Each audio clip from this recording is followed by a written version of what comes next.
morning guys! Tayo'y nakapang-anim na araw na tayo ngayon. Nakapang-anim na umaga. Ayan, day 6 na tayo guys. Paano ba? Ganon. Guys, ang ituturo ko ngayon ay about shoulder natin. Dahil maraming may problema sa shoulder. At tulad ng sinasabi ko, ang ginagawa ko na ito ay aking mga nakaranasan. What I mean is, na-experience ko ito kung paano ang shoulder na hindi mo na maigalaw at almost nauupirahan nila. Gusto nila, kasi dito guys sa Germany, gusto nila kung ano ang sinabi mo doon at nakikita nila na may diferensya nga, ay talagang uupirahan nila yan guys. Pero ang ginawa ko, sabi ko Dok, itry ko muna ang pag-riha. What I mean riha, naka 6 weeks ako doon sa riha. Ano ba ibig sabihin na? Nandun ako nagstay at nag-gymnastic kami hanggat mag-okay ang aking shoulder. 5 years ago na yun guys. Pero hindi ko na naman nagagawa ngayon. Pero i-share ko sa inyo kung paano nagiging okay itong aking shoulder. Hindi ko yan maangat. Hindi ko yan kung ano-ano pang ginagawa ko. Kung ano, kasi nga nagkaroon siya ng black na may nag-ano doon yung bang hindi na mag-ano, hindi nagkaroon ng bara. O ayun, bara. Pasensya na kung hindi ako marunong sa English. Nagkaroon siya ng bara doon. Kaya ang barado na yun guys ay pinagsikapan ko na matanggal yun para hindi lang ako maoperahan. Kasi hate na hate ko talaga yan guys, yung mga opera kung hindi naman totally na kailangan, kasi tayo lang ang nakakaalam sa sarili natin. Tulad ng sinasabi ko, akin lang tong ginawa dahil alam kong makakatulong sa akin. At naway makakatulong din sa inyo, pero wag lang tamad-tamad sa sarili. Gusto nila talagang operahan kasi dito talaga ay pag may diferensya, operado. Kasi nga, siyempre, naka-health insurance at saka kung ano-ano pa man, ay sa atin ay wala namang health insurance. Meron din. Pero ay patulad ng mga iba, tulad ko din noon na walang health insurance, ay syempre, what I mean is, nung nandun pa ako sa atin, ay kung meron naman akong alam ngayon kung paano yan gawin, ay gawin na natin. Syempre, nagagawa din ng hot compress, pero kung yung barado na yon ay hindi rin natin asikasuhin, hindi pa rin yon.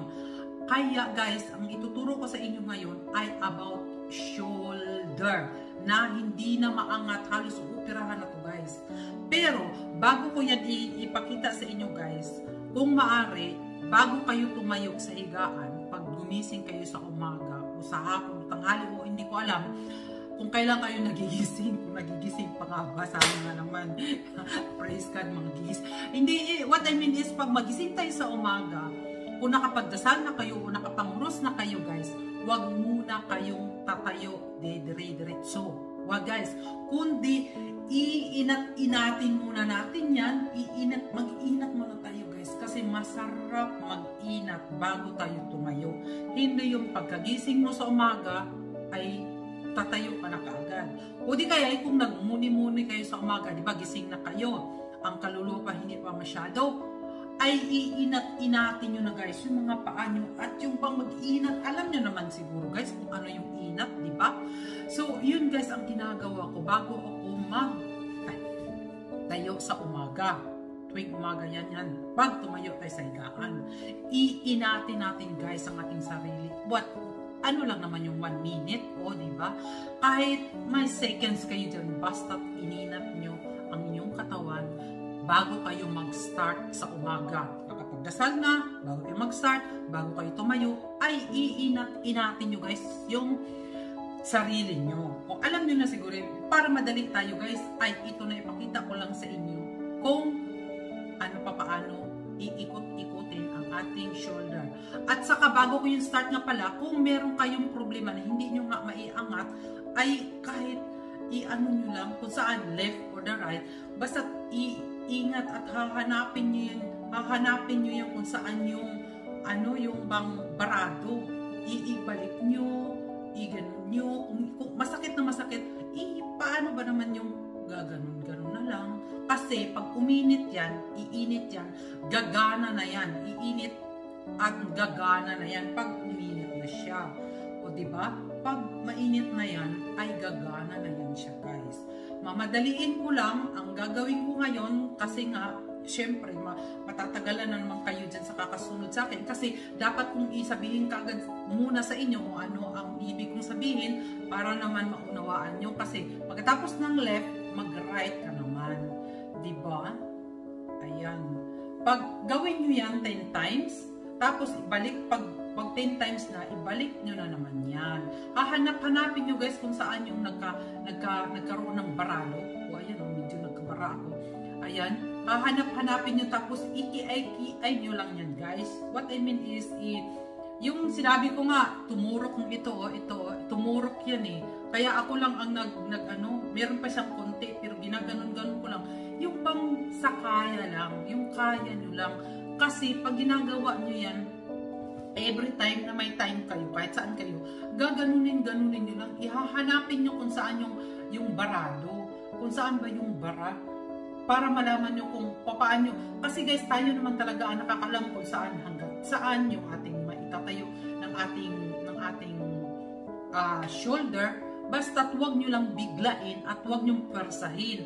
Basta't kung ano lang doon ang kaya, ginaganon-ganon nyo lang. Kung hanggat sa anong kaya nyo. Ayun, balik. Ayan. Gaganon yun. Kundi naka 10 times kayo ng ganyan. Oh. Yung ganyan. Ganyan. So, balik nyo na naman. So, at pagkatapos, kung okay ng lahat at mainit na ang yung katawan, ay gaganon nyo na guys. Oh.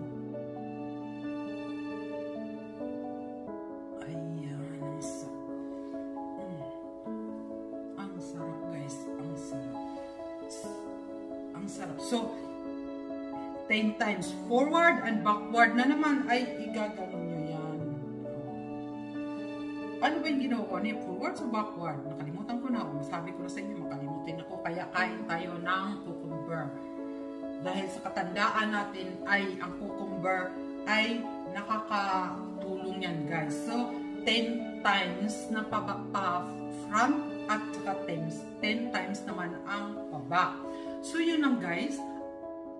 Yun ang first step, ha? Wag nyo, at saka, ano nyo yung, teka nga, tayo pa muna ako kasi nakaupo ko eh. Tapos, yung gagawin nyo ay, yung nakagano na kayo yung pag-ikot-ikot. Ayan, mamadaliin ko lang to. Tapos, guys, i-ganon nyo lang. Ayan. Ididiretso nyo lang yan. Siguraduhin nyo lang, straight yung likod nyo, ha? I-ano nyo, yung press nyo ay gano'n. Yung press nyo ay i-ano nyo kasi pag lagi ka nakaganon ay yun ang diferensya din sa atin kasi nga tuwid yung ating, how you call it, yung buto-buto natin dyan. So, igaganon mo yan, i-press, iharap mo yung press mo tapos igaganon. Pagkatapos natin ng ikot-ikot ay gano'n na. Yung gano'n lang ba guys? Ayan. Stay ka lang dyan. Stay. Yan. Ano lang naman yan. Napaka ano lang naman yan eh. O, diba? Ayan. O, ito nga. Problema ko rin to eh. Kaya nga guys, paulit-ulit kong sinabi, kailangan kong mag-start na naman ako dahil ayokong bumalik yung aking shoulder. At saka, ang the best na ginawa ko kasi hindi ko talaga maangat tong left na tong tulad din sabi ko, operahan talaga, ay ang paggawa ng nakahiga kami. Ngayon dahil nakatayo tayo, i-una ko muna yung nakahiga kami niyan, sa flat. Okay. Yung kamay natin, hindi ba makikita? You know? Yung kamay natin, gano'n guys, oh. Yung, di ba, nakahiga tayo, igaganon natin yan guys. Sundin nyo lang yun guys ha. At dalawa, yung ayan o, kung saan yung may sakit, yung hindi nyo maano. Basta, tapos pag magbalik ito, dahan-dahan guys. Dahan-dahan naman. Basta, right at saka left ng paa natin, i-flack mo na yan ha. I-flack, hindi kasi makita. I-flack mo na yan. Ayan. Tapos, gaganunin natin guys. Ayan. basta nakahiga yan na hanggat maabot mo yung doon. Ayan yung the best kung nangyari sa akin na mula nang binigay nila sa akin itong exercise kung nasariha ako, ayun talaga nakakuha. Halos umiiyak na ako noon guys sa sakit. Ang sakit, left hand yun eh. Sobrang sakit. Pero pinagtsagaan ko yun guys. Diba? Tapos na yung training namin doon. No? Pag nasahigaan ako, inulit-ulit ko talaga yun dahil sabi kong ganon, dahil nakakalata ko na nakakatulong talaga sa akin.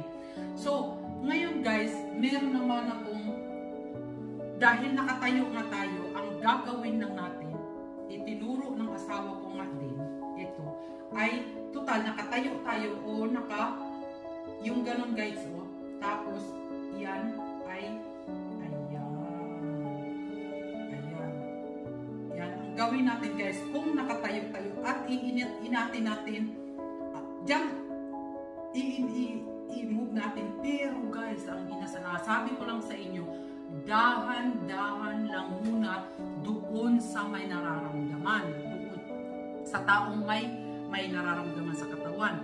Pero sa tao na magaling naman at wala naman kayo nararamdaman, huwag kayong tamad-tamad na gagawin ngayon, lalo na nagkakaedad na nga tayo, huwag tayong tatamad-tamad. Sinasabi natin, kaya ko yan, ano ko yan, yung bang, kaya ko yan, stop muna ako ha. Nag-stop na kasi dumaan ang aking hubi line. Ano na yan siya, nag-jogging or whatever. So, may ginawa yan. So, yun lang guys ang inaano ko sa inyo. Hanggat kaya pa natin na magagawa sa ating sarili, na wala pa tayong nararamdaman, gawin nyo na, huwag tayong pabaya. Iba ang trabaho, iba yung may time sa sarili. Tulad ng sinasabi ko, bigyan natin ng time ang ating sarili, kahit 10 minutes lang dyan. Sa umpisa pa lang ay yung pagkagising natin na mag-inat-inat tayo guys. Pag tumayo tayo ng higaan, nakapagdasal na kayo, nakapanguros na kayo, mag-inat-inat guys. At saka yung paa, makikita nyo, iba ang pakiramdam pag iinat-inatin nyo ang iyong katawan bago kayo kung anong gagawin nyo sa araw na yan. Kung papasok kayo sa work, siyempre, pag pumasok kayo sa work, ay bago mag-ano yung mata, yung gaganon-ganon, magmuni-muni, huwag kayo kagad tayo, mag-isip-isip muna ka, habang nag-iisip kayo kung anong gagawin nyo, aanuhin nyo muna guys, yung bang sarili nyo, bigyan nyo talaga ng time ang sarili nyo. Yun lang guys ang maipapayo ko sa inyo dahil nagawa ko na yan sa sarili ko. Ang nangyari sa akin 5 years ago na gusto nilang operahan to. Dahil dito sa amin, naka-insured nga at kung ano ang ginareklamo mo dun sa doktor, uupirahan ka talaga niyan pag nakita nilang may barado or whatever dyan sa loob. Pero depende nga lang kung medyo hindi na talaga kaya, ay talagang uupirahan yan. Pero hanggat kaya, tulad na ngayon, na kaya nyo pa namang may gagawin dyan, kahit ba mag-inat-inat lang kayo dyan, kahit yung bang mag-ano-ano lang kayo dyan, na wala naman kayong sakit, ay yung bang, paano ba naman yung gaganon-ganon lang? Sige guys, babay na ako. Yun lang guys, gusto ko lang ma-share sa inyo, dahil nga nangyari yan sa akin noon, huwag pabaya sa sarili, at huwag natin antayin ang sarili natin na wala na tayong magagawa sa ating sarili. Habang may magagawa pa tayo sa ating sarili, gawin na po natin.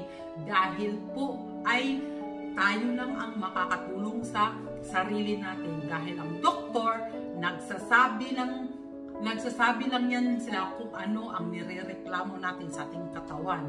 Pero ang katawan natin, tayo ang may hawak kung anong nararamdaman, gawin nyo na guys, konting exercise naman dyan. So bye-bye! Yun lang. At mahaba na naman tong aking